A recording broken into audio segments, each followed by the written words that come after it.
যখন মানব জাতি হারামের পথ অবলম্বন করে, হোক সেটা হারাম খাদ্য, হারাম উপার্জন, হারাম আচরণ, যখন আমরা সিদ্ধান্ত গ্রহণ করি যে আমরা আল্লাহর বিধান অমান্য করব, যখন আল্লাহ বলেন অমুক কাজ থেকে দূরে থাকো কিন্তু আপনি তার থেকে দূরে থাকেন না, তখন ধীরে ধীরে কিন্তু নিশ্চিত রূপে আপনি আপনার লজ্জাশীলতা হারিয়ে ফেলবেন, আপনি আপনার হায়া শরম হারিয়ে ফেলবেন, জিহ্বা দিয়ে নোংরা শব্দ বের হবে, এর উপর নিজের কোনো নিয়ন্ত্রণ থাকবে না।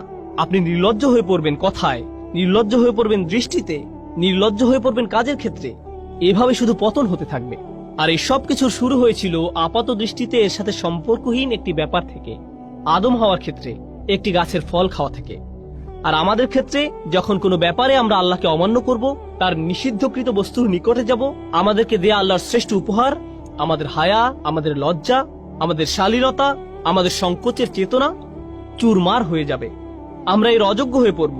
কিন্তু যদি শয়তানকে আপনার অন্তরে প্রবেশ করতে দেন, যে জিনিসগুলো কুৎসিত মনে হওয়ার কথা ছিল তাই আপনার কাছে সুন্দর মনে হওয়া শুরু করবে। এরপর সমাজের অবস্থা এমন পর্যায়ে এসে উপনীত হয়, আপনি যত কম জামা কাপড় পরবেন, আপনার জামা কাপড় যত খোলামেলা হবে। রাসূল যেমন বলেছেন, কাসিয়াত আরিয়াত সাল্লাল্লাহু আলাইহি সাল্লাম, এক সময় মহিলারা এমন ভাবে জামা কাপড় পরবে, যদিও তাদের শরীরে কাপড় থাকবে কিন্তু দেখতে মনে হবে উলঙ্গ।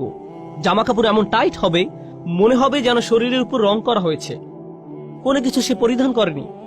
অবস্থা এমনই হবে এক সময়, আর এটাই মানব জাতির কাছে সুন্দর মনে হবে। কিন্তু পক্ষান্তরে প্রসঙ্গত এটা শয়তানের ফাঁদ।